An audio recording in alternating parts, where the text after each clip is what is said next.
దయచేయండి నాయన, సహాయం చేయండి.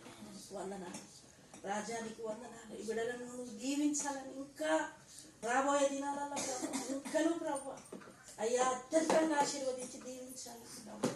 నీకు నిండు కృతజ్ఞ వందనాలు చేపిస్తున్నాను. మీరు ఉన్న సమస్తాన్ని దీవించండి అయ్యా. నీకు యేసు రాజ్యానికి వందనాలు. బిడ్డలను అయ్యా నా తండ్రి, మరి దుష్టుడు అపవాది గలిబిలి లేకుండా సాధించి యేసయ్యా నీకు స్తోత్రాలు. నీ కాపుదల బిడ్డలు ఎక్కడికి వెళ్ళినా నీ తోడు, నీ కాపుదల దయచేయండి అయ్యా. నీ సన్నిధి సాకారం తోడుగా ఉంచుమని నీ సన్నిధిలో జ్ఞాపకం చేసుకోండి అయ్యా. నీకు వందనాలు అయ్యా. కలిసి కట్టుగా ప్రభువా నీ సన్నిధిలో ఒక మంచి దివ్యల వలె వెలుగుచున్నందుకు నీకు వందనాలు చెల్లిస్తున్నాను. దేవానికి స్తోత్రాలు, వందనాలు చెల్లించుకుంటూ ఈ కుటుంబాన్ని నీ చేతులకు ఎత్తి పట్టుకుంటూ ప్రతి కుటుంబంలో ఉన్న అవసరాలన్నీ అక్కర్లన్నీ తీర్చండి. నీ మహిమ కొరకు నిలబెట్టుకొని అయ్యా, ఇక బలముగా నీ బిడ్డను వాడుకొని అయ్యా మహిమ పొందమని అయ్యా. ముఖ్యంగా నా తల్లి దసరాలైనా మరి అనితవని బట్టి వందనాలు ప్రభు. బిడ్డ నీ కొరకు ఎంతో వాడబడుచున్నది అయ్యా. నీ బిడ్డను ఇంకా దీవించండి నాయన, నీ బిడ్డను ఇంకా ఆశీర్వదించండి నాయన.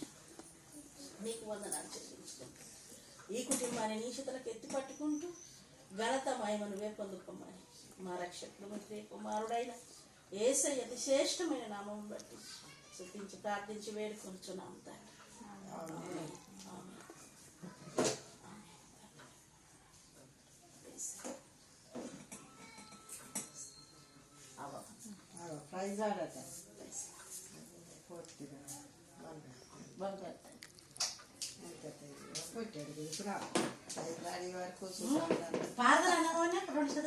పెట్టుకొని దగ్గర పెట్టుకొని ఉడవాలేదంతా ఉడిసిండ్రు.